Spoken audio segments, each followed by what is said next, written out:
5, it's off a review. And yes, Forge came to the game. And right now, it doesn't look like Forge is being ultra effective inside of the raids. Some people are trying the 4-piece with Archangel.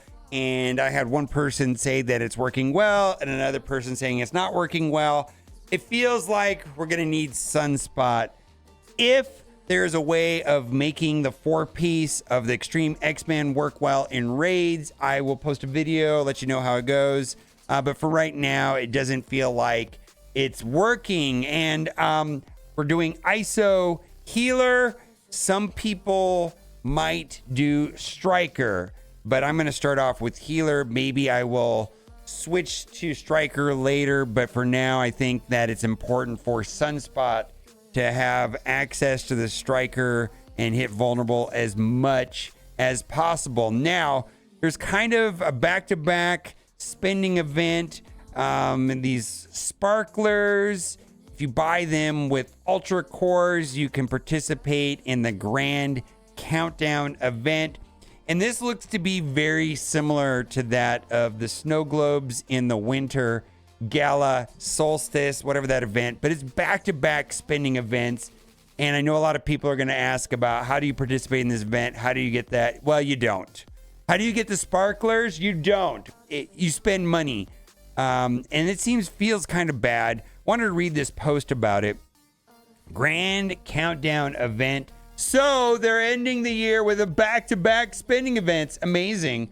Not our complaint, since participation is at your own discretion. I just thought it was amusing. Happy holidays, Commander. And if you do spend, I highly suggest using Ultra Cores. I use the web store, and then I use Ultra Cores because the event seems to be designed around that.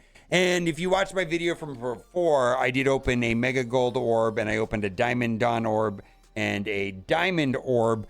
And all of that came from the purchase of Forge. Now, more important news than this is the Marvel Strike Force 2024 calendar is out. You need this calendar. Big shout out to Run 7, Run 7's wife, Way Too Raw for You, and Benny Westside.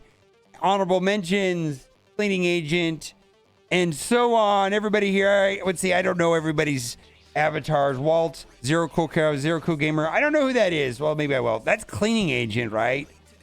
That right there is Run 7. That right there is Venora. Okay, so that's Venora right there. Venora? Yeah, that's Venora. And that is Walt. Yeah, I don't know Walt Millsy. I guess he's from Australia. Maybe he streams at a different time than I'm awake. And then we got Benny Westside. We've got Zero Cool Gamer. And then we've got, wow, that guy's an idiot. I don't know who that guy is. That guy's trash. And then we've got Zero Cool Gamer in August. We got Benny Westside again. And then we've got Run 7's wife. What's her name? Way Too Raw for You. I've met her. She's a sweetheart. Then we got Cerebro as Loki.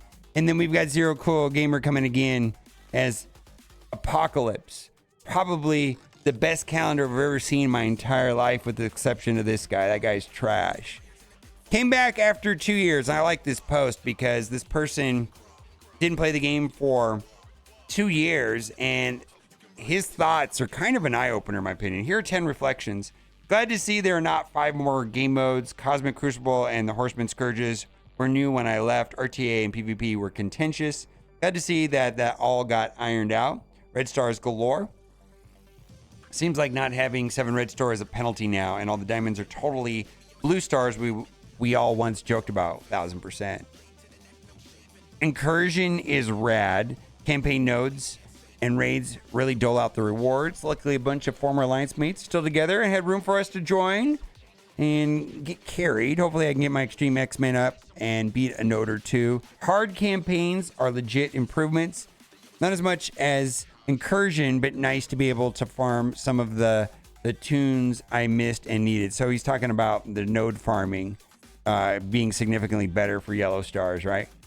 There's so many characters or tunes. It's hard to know and where to prioritize. Seems like raids and Cosmic Crucible, best resources, bang for the buck. Yeah, I would say Arena, raids, and then Cosmic Crucible. And, you know, if you can get a character that does all of the 4 important going modes, which in my opinion is Arena, Raids, Cosmic Crucible, and then lastly, Alliance War, you're going to get the bang for the buck if you work in that order, in my opinion.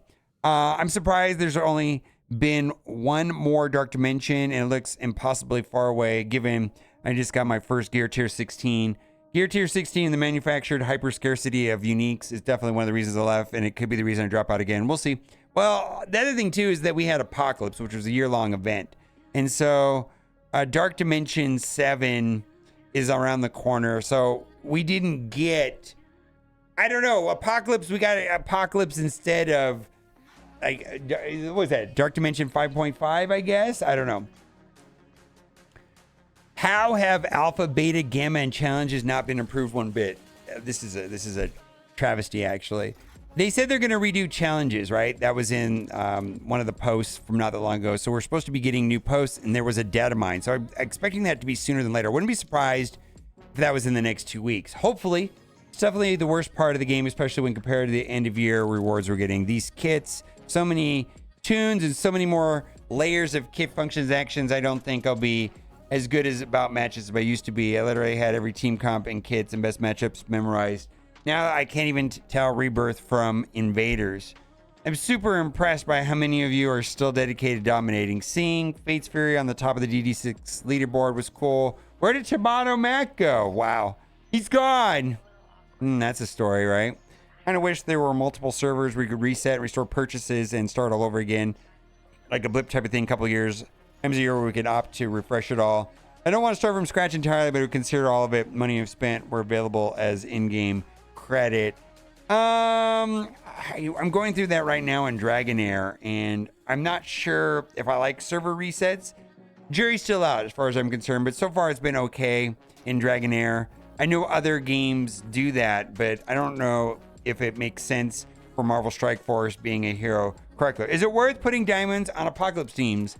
I have the Gamma and Death Seeds ones left. I was wondering if it was worth putting diamonds on any of them, make it a bit easier. Almost have them at 7 reds. And Reddit, thank you for being helpful. There are helpful people on Reddit. Top post, no. Prioritize Kestrel, Kane, Ghost Rider, Robbie, all the way to the moon. Why Kestrel? She's so powerful, used in Cosmic and DD6 and the Mythic tag. So definitely be used in DD7.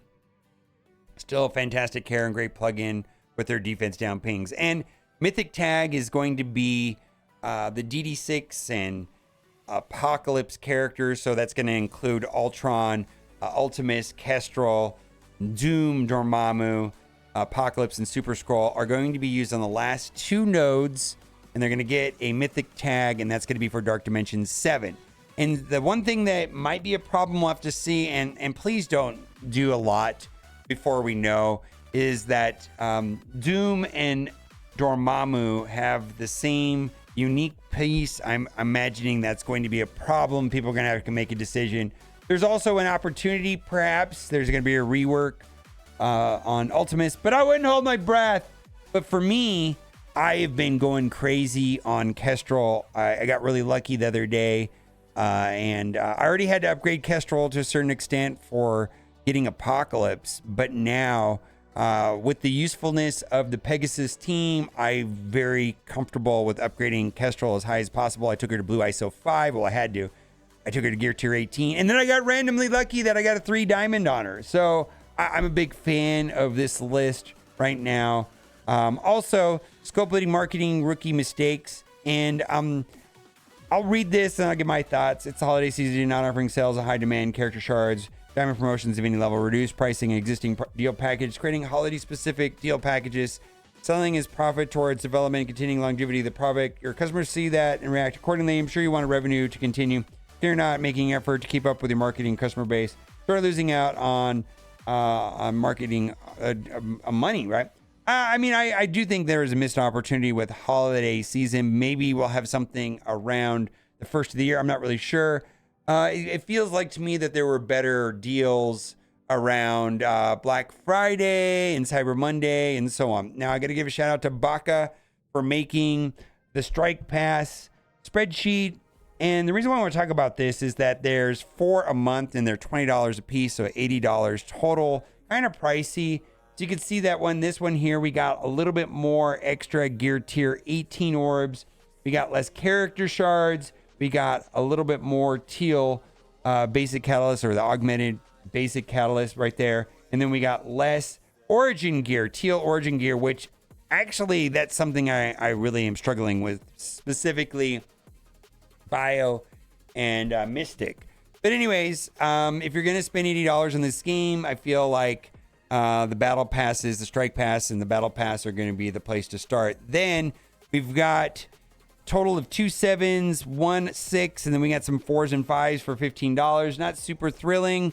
And then right here, this will have the sparklers, which is going to be used for that event, that spending event that mirrored. It seems to be very similar to the spending event that happened just not that long ago with the snow globes, and it was the winter solstice gala. I believe this one is called, I got a picture of it right here. What is it called?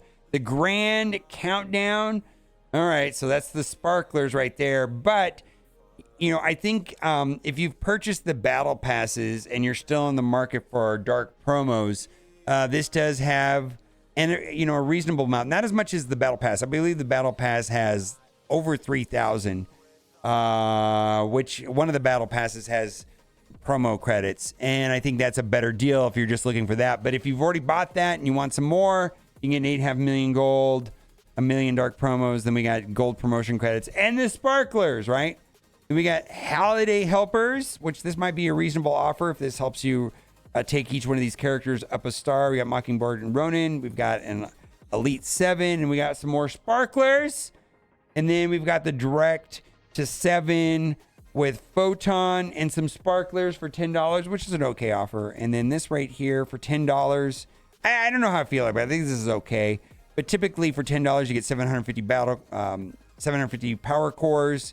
And then you get a very minuscule amount of other stuff and 400 energy. And then lastly, the reminder to spend your incursion energy. Let me know what you think in the comment section. Happy holidays. Looking forward to the New Year's. And as always, thanks for watching. Bye for now.